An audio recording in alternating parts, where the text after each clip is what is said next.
Chapter 1. The visitor at the old parsonage. In the village of Crescombe-on-Water, the autumn mists came early, curling in ghostly fingers around the hedgerows and lingering on the damp flagstones until well past noon. Life there moved at an unhurried pace, gossip, gardens, and church socials forming the steady drumbeat of existence. It was precisely this quiet rhythm that was disturbed one October morning by the unexpected arrival of Mr. Leonard Rawle. He came to stay at the old parsonage, a handsome if somewhat crumbling house now owned by Mrs. Isabel Wilde, a wealthy widow of uncertain age and definite opinions. Mrs. Wilde, whose heart had recently warmed to the idea of taking in select paying guests, was not one to miss an opportunity. And Mr. Rawle, a soft-spoken man in his mid-50s with a battered suitcase and impeccable manners, seemed at first an ideal lodger. No one knew much about him. He said he had come from London to rest after a period of poor health. He was recovering from what he called a strain on the nerves, a vague ailment that, in Crescombe-on-Water, elicited great sympathy and even greater speculation. Miss Marple, visiting her old friend Mrs. Wilde that very week, took a quiet interest in the newcomer. She found him a curious mixture of charm and caution. His conversation was polished, too polished perhaps, but his eyes were wary, quick to flick toward doors and windows. And once, when the subject of London was raised, he changed the conversation with a deftness that did not escape Miss Marple's notice. Still, it might have ended there, another small village curiosity to be gently pondered over tea, if it had not been for the harvest supper. The harvest supper was the highlight of Crescombe's social calendar, held each October. In the great hall of the village schoolhouse, tables groaned under pies, cakes, and jugs of cider. Bunting drooped from the rafters, and the scent of autumn roses mixed with the tang of apple tarts. It was an evening of good food, indifferent singing, and vigorous competition over the prize. Marrow and best jam. Mr. Rawle attended as Mrs. Wilde's guest of honor, impeccably dressed and polite to everyone.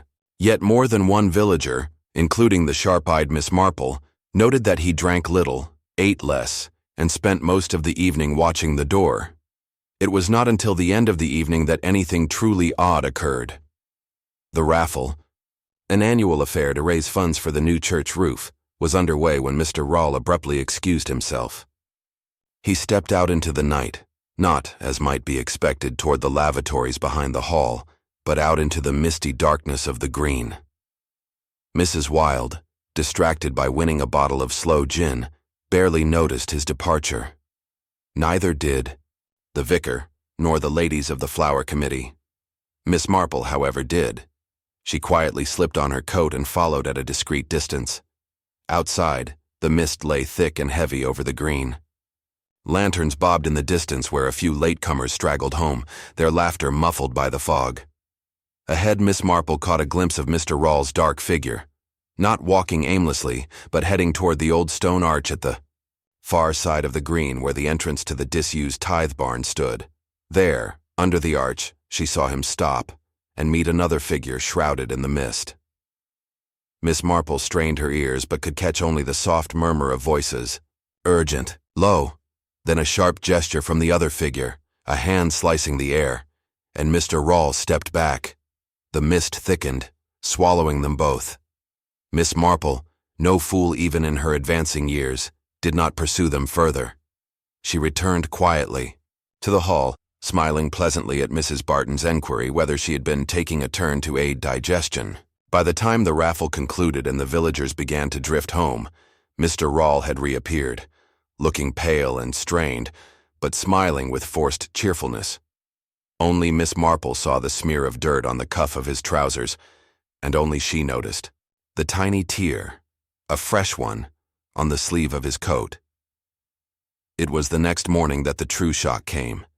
Mrs. Wilde bustling into the breakfast room to set out the bacon and eggs herself. So much friendlier than staff, don't you think? Found Mr. Rawle slumped at the table, his teacup shattered on the floor, his head bowed unnaturally.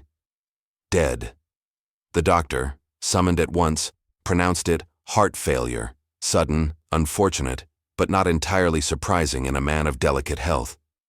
The villagers gathering at the green shook their heads solemnly.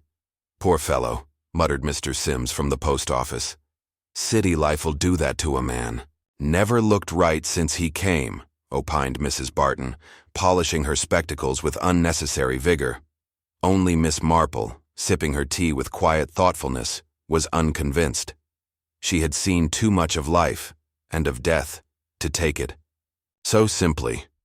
There was the meeting at the tithe barn, the stain of dirt, the torn sleeve, and the fear in Mr. Rawle's eyes. No, it would not do. Death might have taken Mr. Leonard Rawle, but death, Miss Marple felt sure, had been given a helping hand. And so, as the mists thickened once more over Crescomon water, Miss Marple prepared, gently, unobtrusively, to begin untangling the threads of yet another tragedy. Because beneath the calm surface of village life, she knew, secrets waited, and sometimes they killed. Chapter 2. The Village Reacts. The news of Mr. Leonard Rawle's death swept through Crescomon water like a stiff autumn gale, ruffling the tidy hedgerows of gossip that lined every cottage and tea shop. By mid-morning, the Red Hart Inn was abuzz with speculation. "Heart failure, they said," murmured Mrs. Barton over a pot of weak tea. "Though if you ask me, it was the strain of London life. City folk aren't made for country air." "Or perhaps," suggested Miss Giles, the schoolmistress, peering meaningfully over her spectacles, "he wasn't quite the gentleman he claimed to be. Those nervous types, you never know what they've left behind." Behind the counter, Mr. Sims nodded sagely, polishing a glass with exaggerated patience. "He was hiding something, mark my words. You can tell by the way he never looked you square in the eye. And that business at the harvest supper," added Mrs. Weatherby with a theatrical shudder. "Leaving suddenly like that. It's not natural." Around them, the fire crackled cheerily in the grate, casting long shadows against the low timbered ceiling. But despite the warmth, an unmistakable chill threaded the room. Miss Marple, seated unobtrusively by the window with a modest scone and a pot of strong Darjeeling, listened without comment. Gossip, she knew, was a living thing in villages, organic, self-feeding, often spectacularly wrong. But hidden within the exaggerations and speculations, the truth sometimes showed itself, like a coin glinting in a muddy stream. She was listening carefully for just such a glint. By the following afternoon, the funeral had been arranged with brisk efficiency. Mrs. Wilde, though professing herself quite undone by the tragedy in her home, nevertheless oversaw the preparations with admirable attention to detail. Mr. Rawle, having no known family to claim him, would be interred in the small cemetery behind St. Swithin's Church. The Reverend Mr. Harmon, a kindly man whose sermons rambled cheerfully over fields both spiritual and secular, agreed to conduct the service. Miss Marple noted that he spoke of our departed guest, rather than naming Mr. Rawle directly, a small omission that reflected the village's uneasy relationship with the stranger who had died among them. Meanwhile, Dr. Edgware, summoned, reluctantly by Constable Merriman to conduct a more thorough examination, had little to add. "Natural causes," he said, shaking his head. "Weak heart, fragile constitution. Nothing to fuss over." Constable Merriman, who much preferred matters like lost bicycles or sheep in the high street, was visibly relieved. Miss Marple, however, remained politely skeptical. She thought of the hurried meeting in the mist, the torn sleeve, the soil on Mr. Rawle's trousers. She thought of the fear she had seen in his eyes at the harvest supper. Death, yes, but natural? She found herself unconvinced. The day after the funeral, Miss Marple attended an afternoon tea at Mrs. Barton's cottage, ostensibly to discuss the upcoming church fete. The conversation inevitably turned to Mr. Rawle. "He was a lonely man," Mrs. Barton said, stirring her tea thoughtfully. "Never mixed much, did he?" "Reserved," corrected Mrs. Weatherby, who prided herself on her vocabulary, which is often a sign of a troubled past. Miss Giles nodded sagely. "I always said there was something not quite right about him," she remarked, the way he flinched when the vicar mentioned confession at the harvest supper. Did you see that?" Mrs. Barton shook her head, frowning. "I thought he was ill," she said, pale as milk. Miss Marple sipped her tea, eyes twinkling. "Sometimes," she said gently, "illness comes from worry as much as from the body." There was a moment of thoughtful silence. "And then there's Mrs. Wilde," Miss Giles said darkly. "Taking in a stranger like that without knowing his background. It's not safe." Mrs. Barton shivered. "Do you suppose," she whispered, "that he was running from something?" Miss Marple folded her hands serenely. "People rarely run without reason," she said. "And the past, when it catches up, often does so with a dreadful quietness." Mrs. Barton paled. "I don't like it," she said firmly. "Not one bit." The ladies agreed solemnly, but Miss Marple, behind her placid smile, felt the first faint stirrings of certainty. The village's instincts, blundering and over-imaginative though they often were, had touched something real this time. Mr. Leonard, Rawle had been running. The question was, from whom or from what? That evening, Miss Marple paid a call on Mrs. Wilde at the old parsonage. She found her in the drawing room, draped in a fashionable mourning shawl and sipping sherry with a look of martyred sorrow. "My dear Miss Marple," Mrs. Wilde said, fluttering slightly. "It's all been too dreadful, hasn't it? Poor Mr. Rawle. Such a quiet gentleman. I feel it so keenly." "I am sure you do," Miss Marple said kindly, accepting a glass of sherry. "It must have been a dreadful shock." Mrs. Wilde dabbed at her eyes. "I always said," she continued, "that one must be cautious about taking in guests. Of course I checked his references. A solicitor's letter, you know, very proper." Miss Marple's eyebrows lifted slightly. "A solicitor's letter?" "Oh yes, from a firm in London. Templeton and Gray. Rather old-fashioned stationery. I thought it quite satisfactory at the time." Miss Marple nodded, making a mental note. "And he paid. Promptly? To the penny," Mrs. Wilde said with a sigh. "In advance, no less. Very conscientious." "Did he ever receive letters?" Mrs. Wilde frowned. "Only one, I think. A rather tatty envelope, postmarked London. No return address.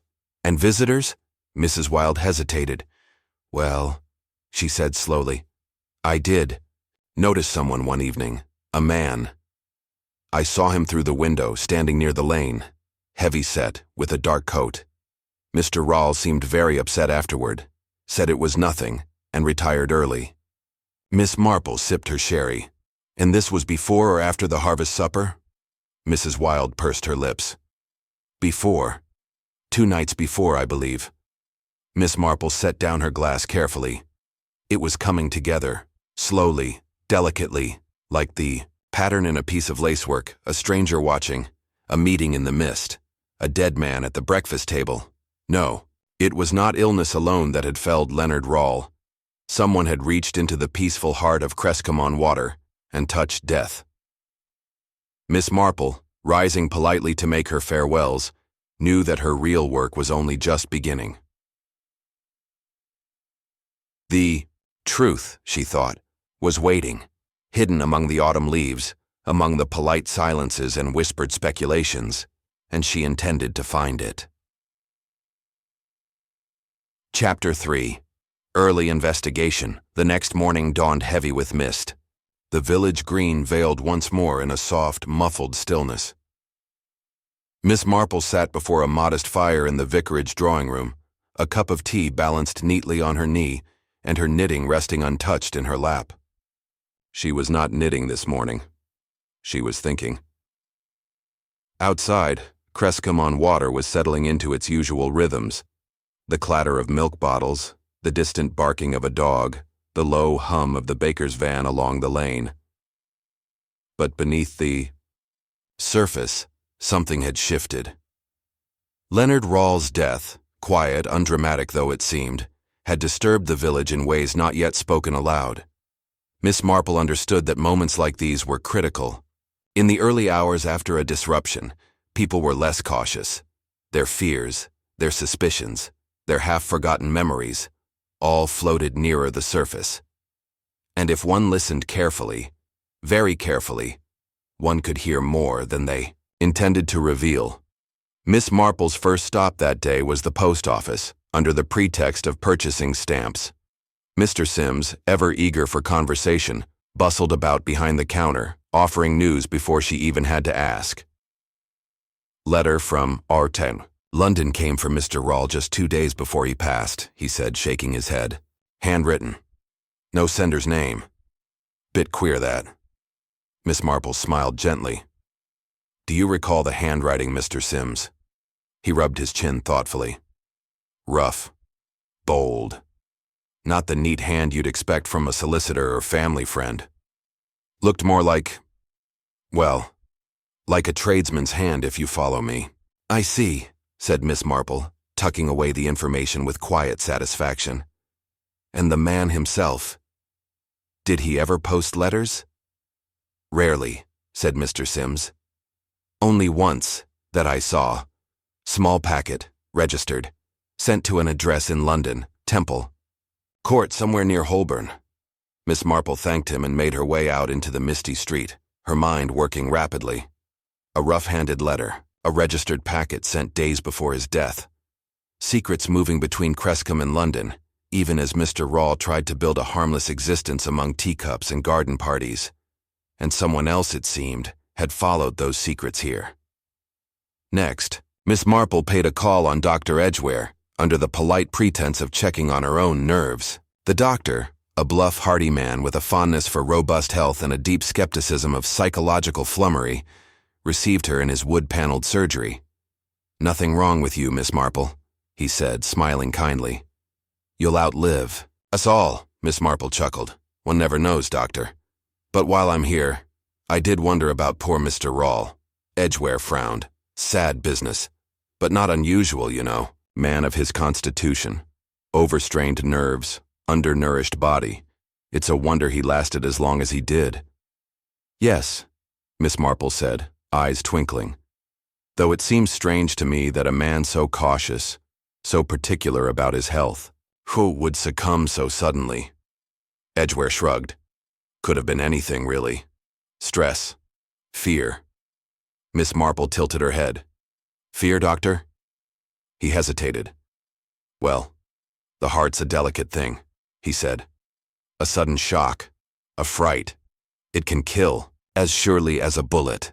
Miss Marple smiled. Or poison, she said sweetly. Edgware laughed heartily. My dear Miss Marple, you've been reading too many sensational novels. Nothing sinister, I assure you. No signs of foul play. No reason for a post-mortem.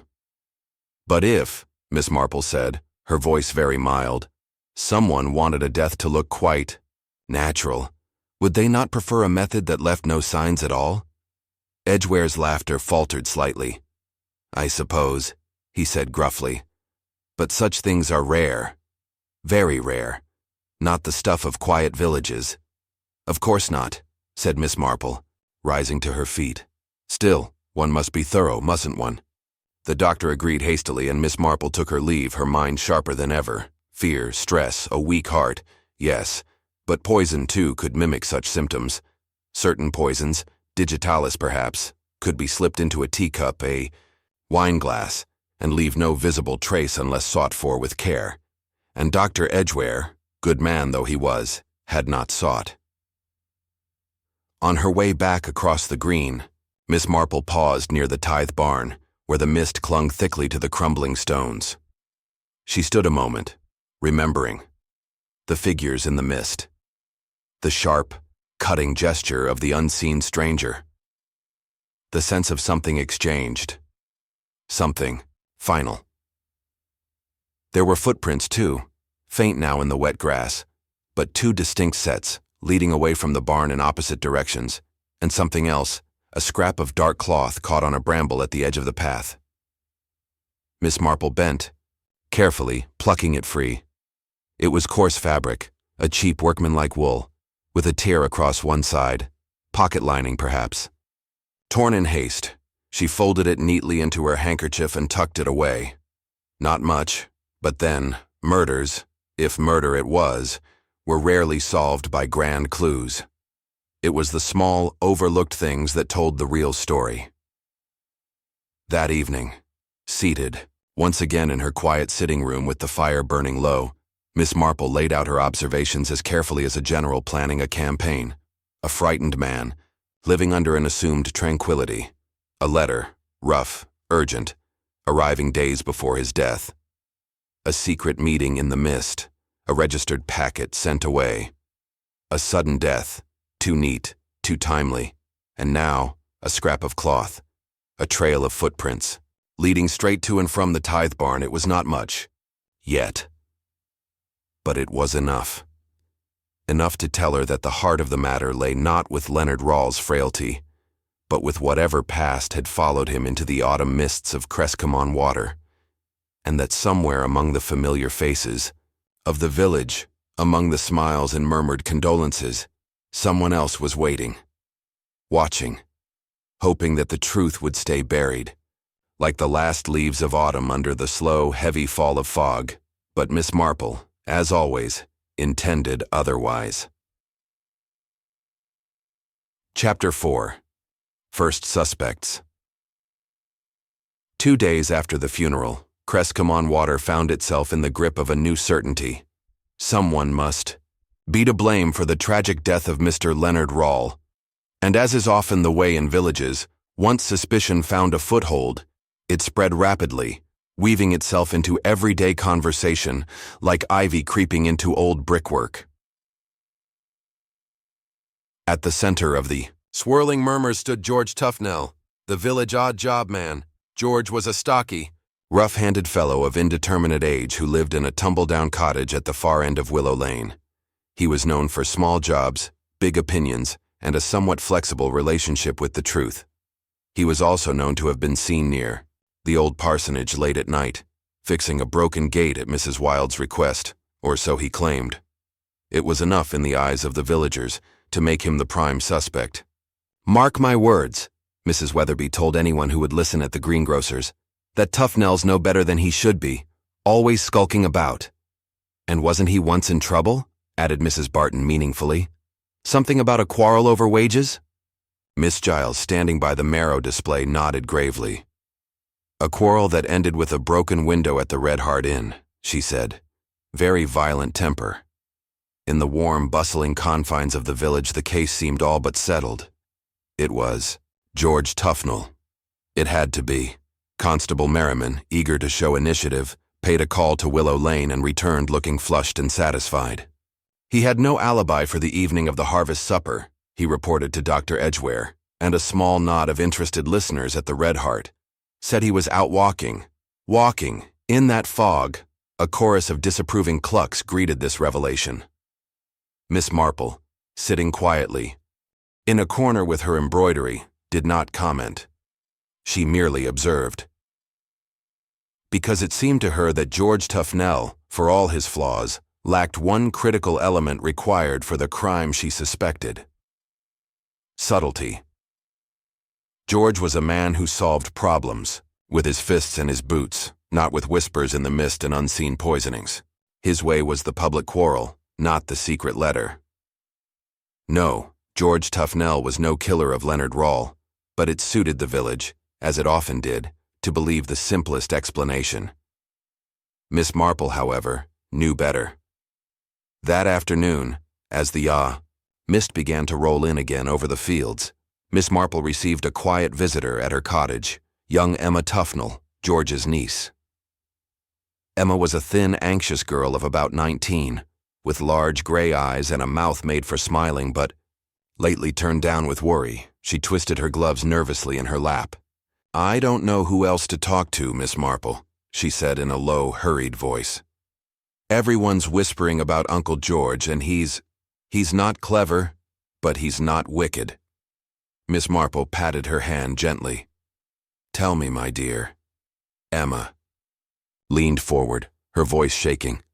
"Uncle George didn't leave the cottage that night. I was there. He was asleep by the fire before 9 o'clock. I tried to wake him when it was time for bed, but he just grumbled and pulled the blanket over his head." "And you are sure?" asked Miss Marple. Emma nodded fiercely. "But he won't say it. He won't have me dragged into it. He says it's a man's affair and that I'm not to get involved. But if they arrest him, her voice cracked. Miss Marple's face was calm. Do not worry, my dear. Your uncle will not be arrested. Emma looked at her with wide, grateful eyes. But how do you know? Miss Marple smiled slightly. Because, my dear Emma, George Tufnell is entirely the wrong kind of criminal for this particular crime. Emma blinked, not understanding but hope lighting her expression nonetheless. After Emma had gone, Miss Marple put on her hat and coat and made her way down the lane toward Stone Cottage, where Mrs. Barton was hosting an afternoon gathering. It was a small affair. Mrs. Weatherby, Miss Giles, Mr. Sims, and unexpectedly, Mrs. Wilde herself. Mrs. Wilde, still cloaked in the dignified melancholy of a woman touched by tragedy, sat stiffly among the teacups and knitted shawls, sipping at her tea. Miss Marple listened as the conversation ebbed and flowed, about the harvest supper, about the coming frost, about poor Mr. Rawle.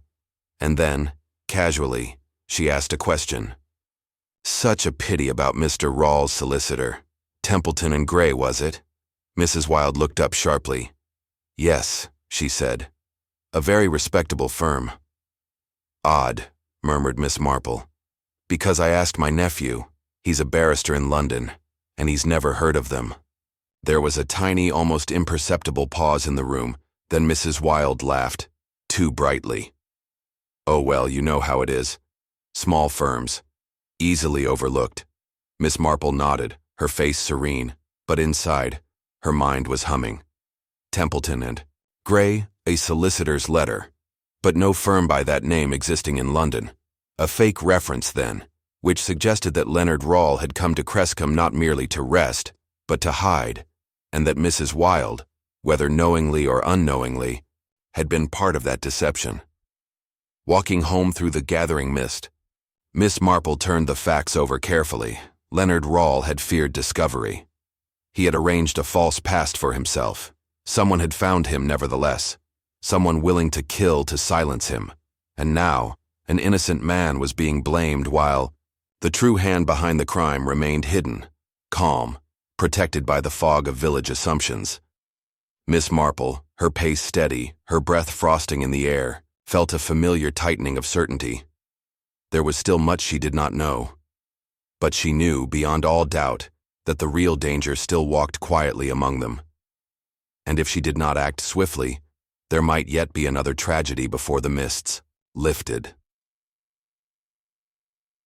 Chapter 5. A Hidden Clue. The morning after her quiet conversation at Stone Cottage, Miss Marple took a deliberate, slow walk through Crescombe-on-Water, her eyes sharper than her gentle smile suggested. The mist had finally lifted, and with it came a brittle sunlight that made the village look, for the first time in days, almost cheerful again. Children's laughter echoed from the green, and Mr. Sims had hung a row of bright orange pumpkins outside his shop to tempt customers into thinking of pies and puddings. Yet under the surface, the village was still tense. Wary, Miss Marple understood why.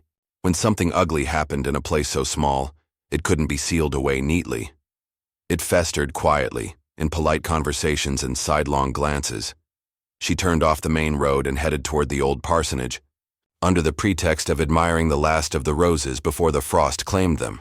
It was not the roses she had come to see. It was the garden shed.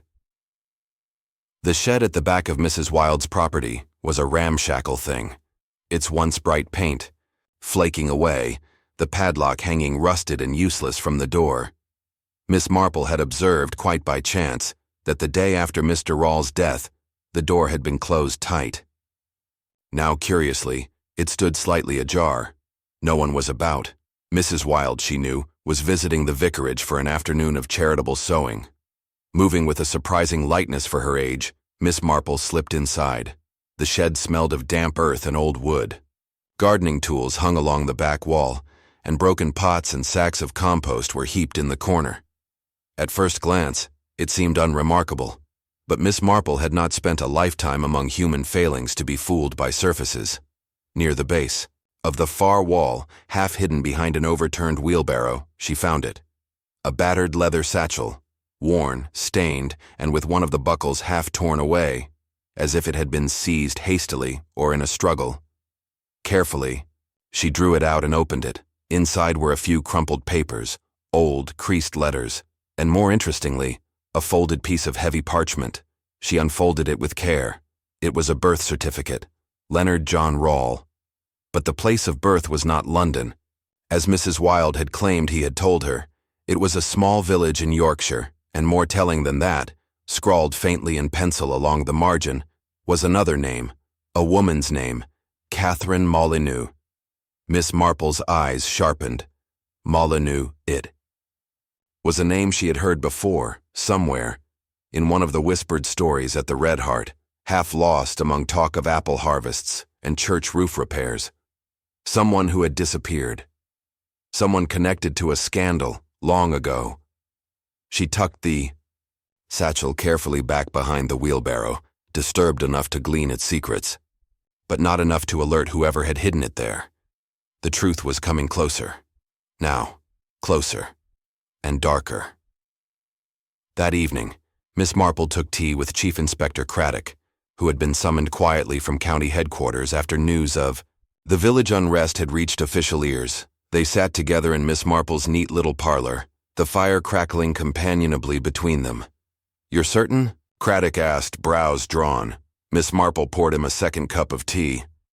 "Certain that Mr. Rawle was living under an assumed identity?" "Quite." She outlined what she had found. The birth certificate, the wrong birthplace, the name scrawled in the margin. Craddock's face darkened. "Catherine Molyneux," he mused. "There was a case, about 15 years ago. A maidservant accused of theft at a big house near Harrogate. She disappeared before charges could be brought. Never found." Miss Marple nodded.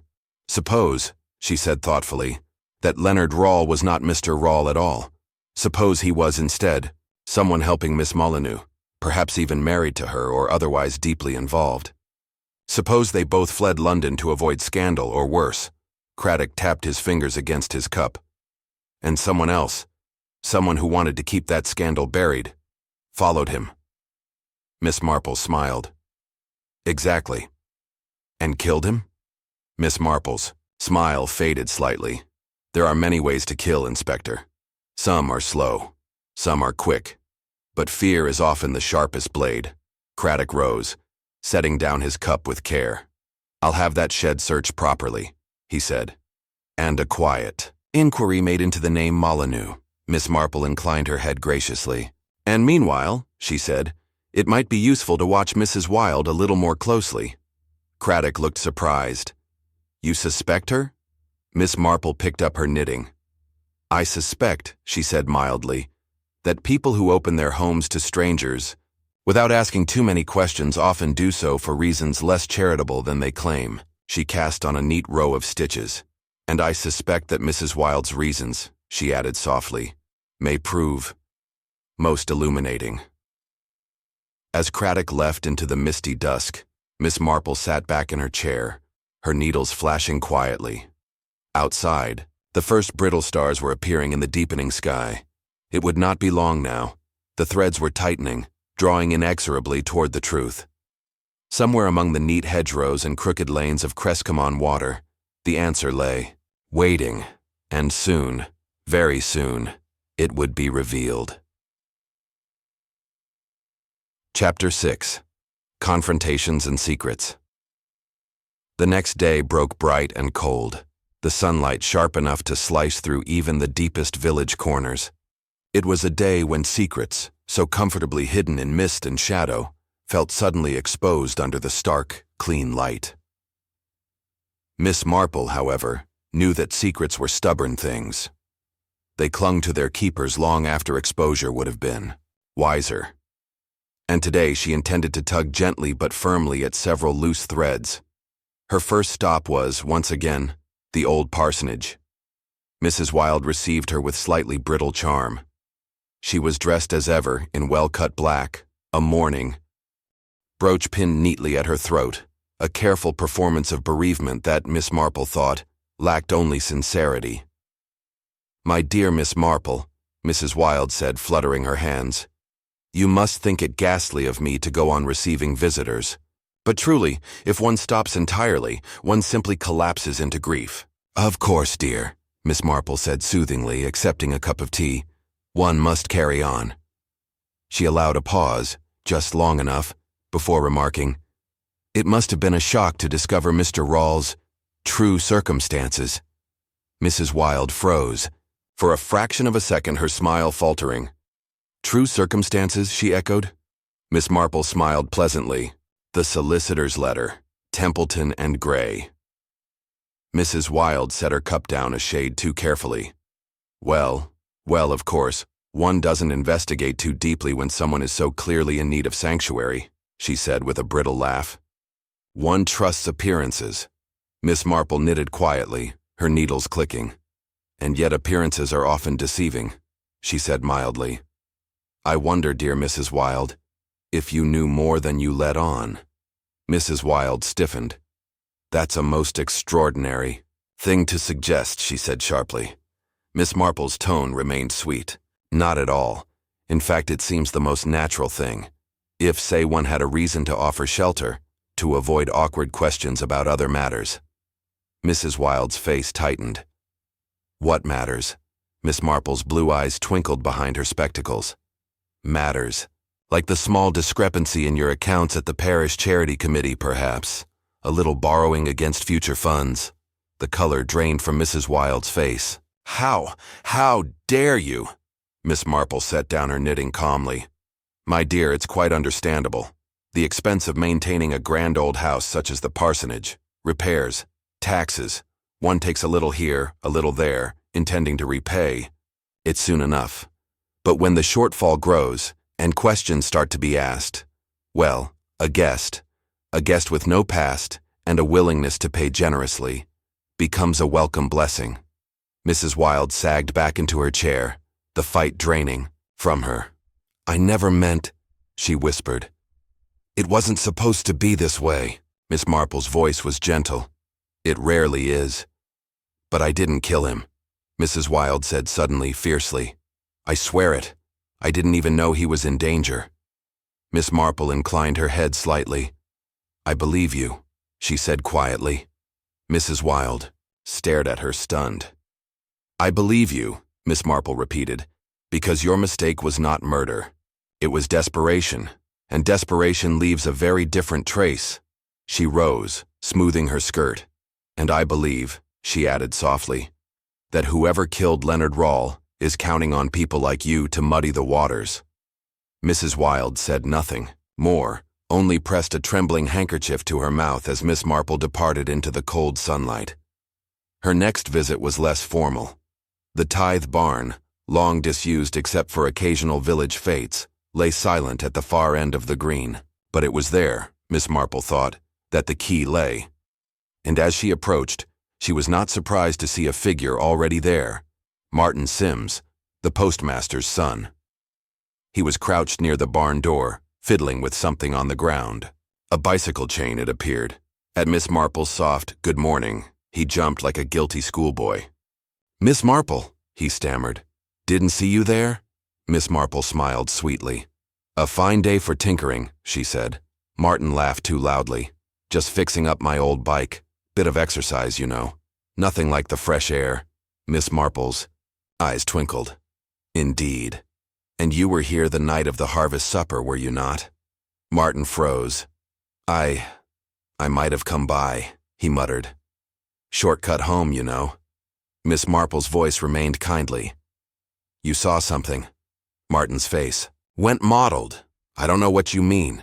Miss Marple stepped closer. You saw Mr. Rawle meet someone. You saw something pass between them. Martin shook his head desperately. I didn't see anything, only two shadows. I didn't hear anything either.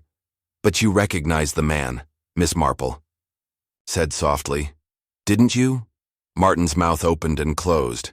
At last he whispered, I thought it was Mr. Holt, from the Red Hart. Miss Marple's expression did not change, but inwardly she stilled. Mr. Holt, the new landlord of the Red Hart, lately arrived from London. A man with a background no one had thoroughly questioned, because in villages, one was often glad enough to have someone to run the public house without asking too many questions. Martin glanced around nervously. "You won't tell, will you?" "I didn't want to get mixed up in it. I just kept walking." Miss Marple patted his arm gently. "Of course, dear boy. You've been most helpful." As Martin hurried away, she stood alone under the shadow of the barn, the pieces sliding silently, grimly, into place. Leonard Rawle had not been murdered by chance. He had been sought out. And now, it seemed, the killer, a man hiding in plain sight, was still here. Still smiling, still pouring ale across the Red Hart bar. But not, Miss Marple thought, for much longer. Chapter 7. Another twist. The village of Crescombe-on-Water was still blinking, in the bright, brittle afternoon when the second blow struck. News traveled as it always did, first to the Red Hart, then in a ripple outward to every cottage and garden. Mr. Holt, the genial landlord, had been attacked. It was young Tommy Price who found him, sprawled in the passageway behind the inn, a jagged wound on his head, a bottle of cider smashed at his feet. Constable Merriman arrived within minutes, red-faced and rattled, and soon, afterward, the village gathered in concerned, murmuring knots peering over the shoulders of authority. Mr. Holt, semi-conscious but groaning, was carried upstairs to his lodgings. Dr. Edgware was sent for at once, clucking and muttering about concussion and blood loss as he bustled up the narrow stairs.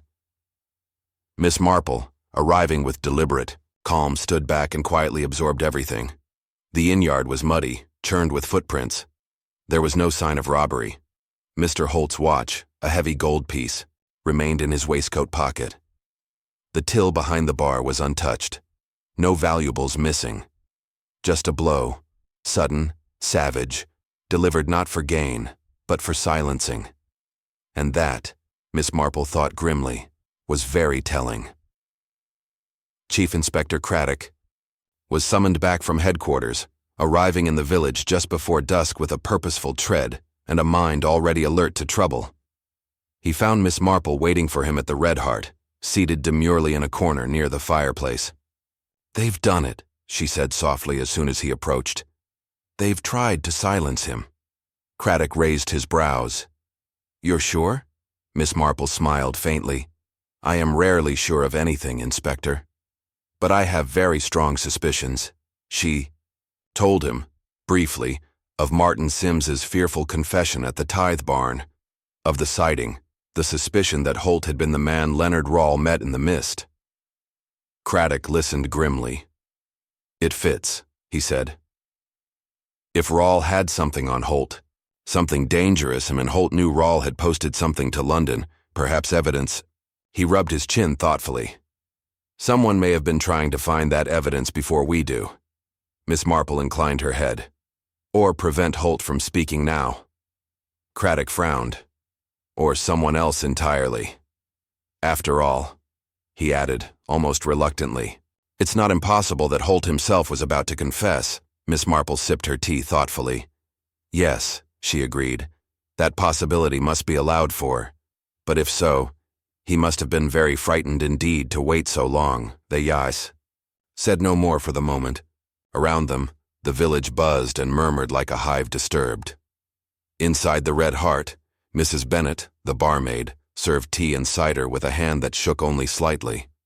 In the corner, Major Lidicott muttered darkly about London roughs and what happens when you let strangers in.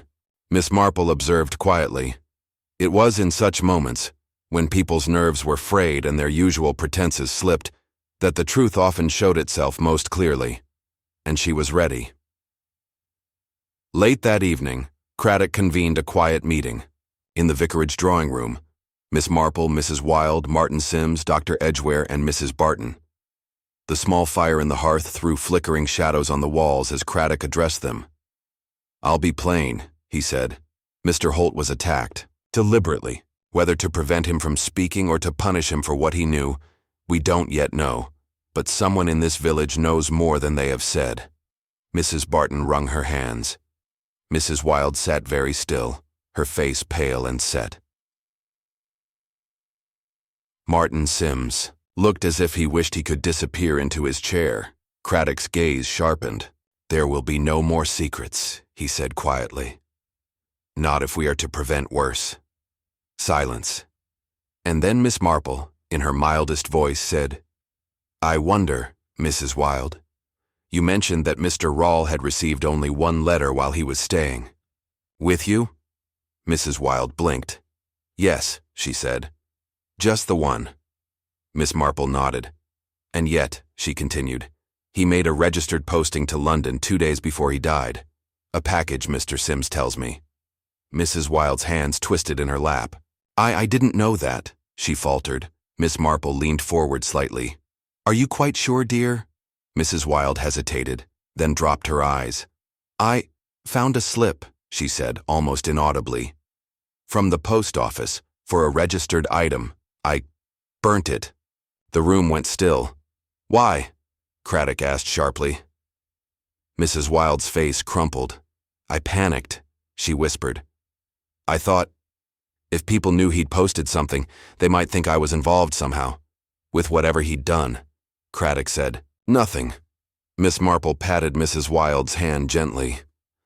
"I think, my dear," she said softly, "you were more afraid of what would happen if people looked too closely at your accounts."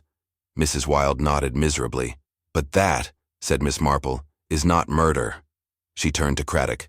"The important thing is, the package went to London. We must find out what was inside." Craddock rose briskly. "I'll send a man to Temple Court first thing tomorrow." Miss Marple nodded, satisfied. "And meanwhile," she said quietly, "I believe it would be wise to keep an eye on the Red Heart." Craddock frowned. "You expect more trouble?" Miss Marple smiled, faintly. "I expect," she said, "that the killer is becoming desperate. And desperation," she added softly, "is when even the cleverest murderer makes mistakes." Outside, the night deepened. The wind rose, rattling the bare branches of the churchyard trees, and in the heart of Crescombe-on-Water, where secrets and fear twined together like the ivy on the ancient walls, something dark and desperate stirred, waiting, watching, planning its next move. But Miss Marple was watching too, and she, far more quietly, was planning her own. Chapter 8. Miss Marple's Final Test. The next morning was cold and still, the village lying under a brittle gray sky like a painting, waiting for the first brushstroke of winter. At the old parsonage, Mrs. Wilde drew her curtains and prepared to face another day under the shadow of whispered scandal. At the Red Heart, the hearth was lit early, but conversation remained hushed. Mr. Holt remained unconscious upstairs, and no one knew when, or if, he would wake to tell his story. In the vicarage garden, Miss Marple sat quietly with a basket of mending, watching the sparrows hop between the bare branches. Her mind was occupied not with the thread in her hand, but with the careful laying of a final, deliberate trap. The time had come. A confrontation was necessary, but not a loud one. Miss Marple knew her village well enough to understand that the truth would not be wrung out with bluster. It would need to be teased, coaxed, lured out with gentle words and careful silences, and so after breakfast, she sent a polite note, inviting Mrs. Wilde, Martin Sims, and, at Craddock's suggestion, young Tommy Price to tea at 3 o'clock, sharp. All three had been close enough to events in different ways, and among them, she believed, was the person, or persons, who knew the final piece of the puzzle. The gathering was a modest affair. Miss Marple's best china was laid out. The parlor fire burned brightly, and a small plate of seed cake stood ready on the table. Mrs. Wilde arrived first, looking tired and older than she had even the week before. She wore a dark blue coat and clutched her handbag tightly, as though bracing herself for a storm. Martin Sims followed, fidgety and pale, his cap clutched in his hands. He muttered thanks when offered a seat and avoided everyone's eyes. Last came Tommy Price, red-cheeked and eager, clearly uncertain why he had been summoned, but delighted by the prospect of cake. Miss Marple served tea herself, moving slowly and precisely, chatting lightly about the weather, the price of apples, and the coming winter frost. Only when everyone was settled, sipping and nibbling, did she change the tone. "I was thinking," she said, stirring her tea with a deliberate clink, "about poor Mr. Rawle." A small silence fell over the room. Miss Marple went on, her voice soft. "A man who came here to hide, from his past perhaps, or from someone who wished him harm. A man who feared discovery even among our quiet lanes and gardens." Mrs. Wilde set down her cup with a trembling hand. Martin Sims stared miserably into his lap. Only Tommy Price munched happily on his seed cake, blissfully unaware. Miss Marple continued, "And I thought, how curious it was that Mr. Rawle chose Crescombe-on-Water of all places. Such a quiet village. Such an unlikely place to lose oneself." She let the words hang for a moment, then she said very casually, "Unless, of course, he had been promised safety." Mrs. Wilde made a small choked sound. Miss Marple turned to her gently. "You knew he was coming, didn't you, Mrs. Wilde? Not by chance, but because you were asked to take him in?" Mrs. Wilde's face crumpled. "I didn't know," she whispered. "Not exactly. Only, I owed someone a favor." Miss Marple's voice remained kind, and that someone was Mr. Holt. A gasp escaped from Martin Sims, but Mrs. Wilde only nodded, tears starting in her eyes. He said it was nothing criminal," she whispered. "Just a man needing a place to rest. No questions. Cash up front. I was behind on the house taxes and it seemed harmless. But it wasn't harmless," Miss Marple said gently. "No," Mrs. Wilde agreed, voice breaking. "It wasn't." Miss Marple turned now to Martin Sims. "And you, Martin. You saw something at the tithe barn, didn't you? You saw Mr. Holt meet Mr. Rawle, and you saw something change hands." Martin's face turned beet red. "I didn't mean to see," he muttered. I was passing." "But you saw," Miss Marple said. "A packet, perhaps? A paper? Money?" Martin swallowed. "Yes," he said. "Something." Mr. Holt passed him an envelope. Rawle looked furious. Miss Marple nodded, and Holt attacked him afterward. Martin shook his head violently. No, he didn't." Rawle stormed off. Holt just stood there. "But—" He hesitated, looking miserable. "Someone else was there." Miss Marple's eyes sharpened. "Someone else?" Martin nodded slowly. "I heard footsteps, someone moving in the mist. And Rawle stopped suddenly, like he was surprised. "And then I heard a thud." The room went silent. "Why didn't you tell anyone?" Miss Marple asked softly. Martin's voice was almost a whisper. "I was scared. I thought they'd blame me." Miss Marple sat back, her mind racing. So Holt had met Rawle, yes. But the attack, the death, had come not from Holt's hand. Someone else had been there, someone unseen. And now, with Holt lying senseless upstairs, someone had tried to finish what they had started, to silence him forever.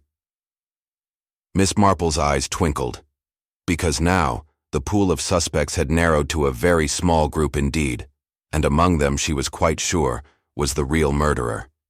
It only remained to lure them into a final, fatal mistake, and Miss Marple, the most underestimated woman in all of England, was just the one to do it. Chapter 9. The Reveal.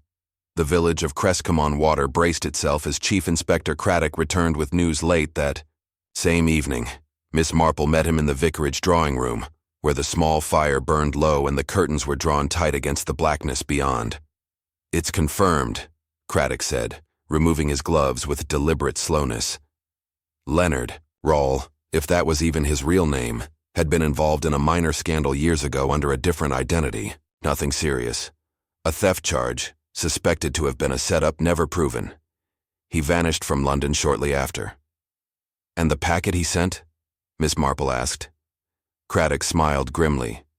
"It reached London, safe and sound.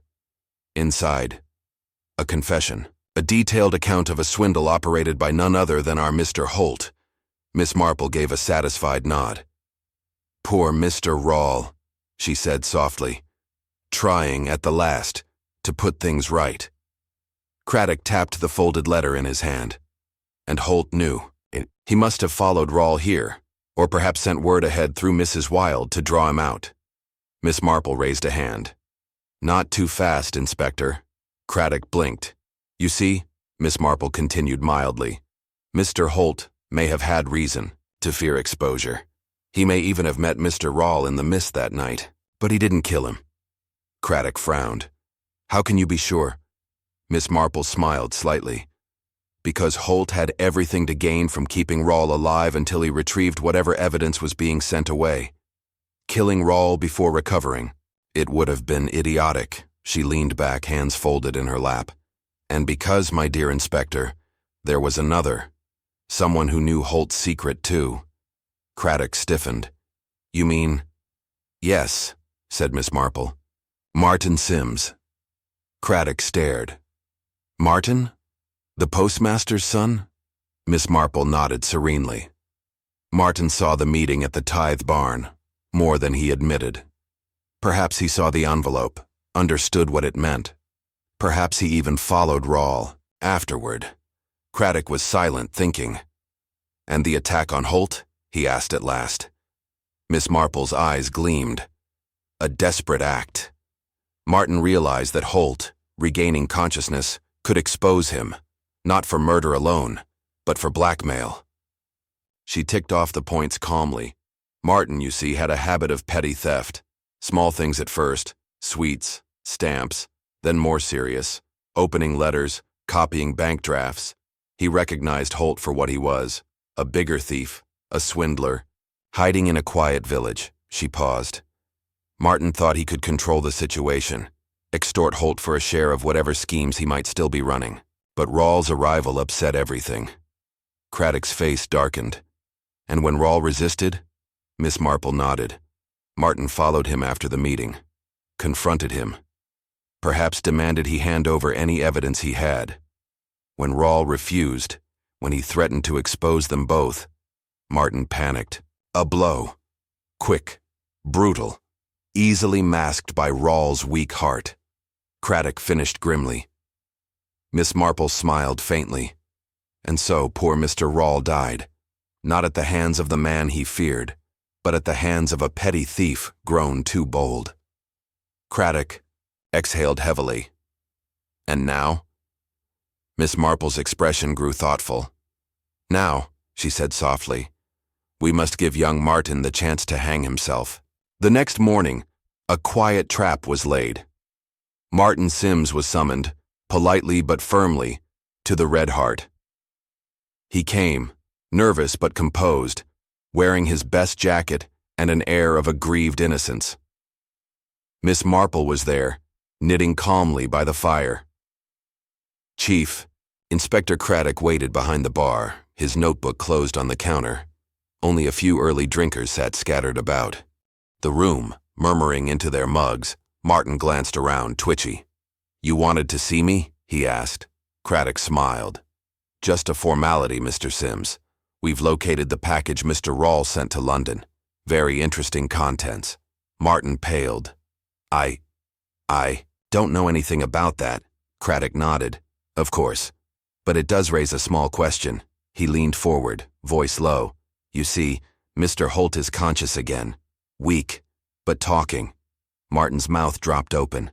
Miss Marple, appearing absorbed, in her knitting, said quietly, talking, and ready to name names. Martin backed a step toward the door. And that, Miss Marple noted, was all it took. The panic, the guilt, the instant, unthinking reaction of a cornered mind. I didn't mean to. Martin burst out suddenly, his voice cracking. He would have ruined everything. I only wanted to frighten him. Craddock straightened slowly. And Mr. Rawle? Martin swallowed hard. I followed him after the barn. I just meant to talk, to scare him into leaving. But he turned, he shouted at me. He said he would go to the police. I just pushed him. Silence fell heavy in the Red Hart. A silence broken only by the soft click of Miss Marple's knitting needles, finishing another neat, perfect row. Later, as Martin was led quietly away in Constable Merriman's charge, Miss Marple sat sipping her tea at her favorite table. Craddock joined her, looking weary but satisfied. "You're remarkable," he said quietly. "If I had half your instincts—" Miss Marple chuckled. "No instincts, Inspector, only observation, and an understanding of the very ordinary sorts of wickedness that thrive in small places." She sat down, her cup with a gentle clink. "And an understanding," she added softly, "that tragedy often begins with the smallest of sins. A little envy, a little greed, left untended too long." Outside, the village stirred toward another day. Children's laughter echoed again. Bicycles clattered along the lanes. Life, imperfect, stubborn, hopeful, went on. And in the heart of Crescomon-Water, peace returned, at least for now. Chapter 10. Aftermath. The sharpness of autumn softened gradually into the muted chill of winter.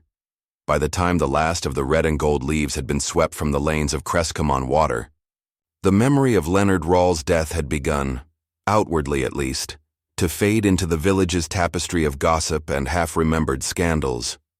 Mr. Holt left the Red Hart soon after recovering, his departure a quiet, hasty affair made under the careful eye of Chief Inspector Craddock. No formal charges were laid against him. His swindles, tangled and carefully hidden, lay beyond easy proof. But Miss Marple, watching him drive away with a single battered suitcase, knew he would not find peace in his next village either. Martin. Sims faced a different fate. A public trial, muted and painful, ended with a conviction for manslaughter. The villagers shook their heads sadly over their tea tables, speaking of wasted youth and the dangers of ambition unchecked by decency. Mrs. Wilde, humbled and chastened, stepped down from her committee posts and retreated into a quieter, more modest existence. It was said she had sold the old parsonage to a family from London, a respectable couple with 2 sturdy sons who had no knowledge nor interest in the village's recent troubles. Only the grave at the back of St. Swithin's, a modest stone inscribed simply with Leonard Rawle and the dates of his short, quiet life, remained to mark the tragedy. That, and the lingering unease that now curled around certain corners of Crescomon-Water, like the persistent mist. One afternoon, as the first frost of winter silvered the hedgerows, Chief Inspector Craddock called at Miss Marple's cottage. They sat together in the front parlor, a cozy fire crackling, and the scent of cinnamon biscuits drifting from the kitchen. "You know," Craddock said, sipping his tea, "I sometimes think you see things before they happen." Miss Marple laughed quietly. "Not at all, Inspector. I merely notice what others overlook." Craddock smiled. "Still, if you ever tire of village life, there's a post waiting for you at Scotland Yard." Miss Marple waved a hand dismissively. "My dear boy, village life is the finest training there is. Every human vice, every little folly, played out in miniature, all under the guise of civility." She picked up her knitting, a soft blue scarf, and resumed her slow, rhythmic stitching. "You must never mistake gentleness for weakness," she added, "nor silence for ignorance." Craddock leaned back in his chair, thoughtful. "And human nature?" Miss Marple smiled to herself. "Human nature," she said softly, "never really changes. Pride, fear, envy, they wear different faces, but they are always the same underneath." She finished a neat row and looked up, her eyes bright. "And that," she said, "is why there will always be work for people like you, Inspector. And, I suppose," she added mischievously, "for little old ladies like me." Craddock laughed. "Let's hope there are more of you than of them." Later, as dusk fell, Miss Marple stood at her garden gate, watching the soft lights bloom in windows. Up and down the lane, the village looked so peaceful. Smoke rising from chimneys, the distant murmur of a piano lesson, the smell of wood smoke and damp leaves in the air. But she knew better than to be lulled by appearances. There would always be shadows beneath the surface, waiting. There would always be desperate men, frightened women, small lies growing into tragedies, and yet there would also be kindness, redemption, a sort of stubborn goodness that persisted, like hardy snowdrops pushing through frozen earth. Miss Marple folded her hands over the gatepost and smiled gently into the coming night. Tomorrow would be another day. Another day for planting bulbs, for writing letters, for hearing the faint, far-off murmurs of human frailty, and when needed, quietly setting things right. Because in every village, and indeed in every heart, there are always stories waiting. And Miss Marple, as ever, would be ready to listen.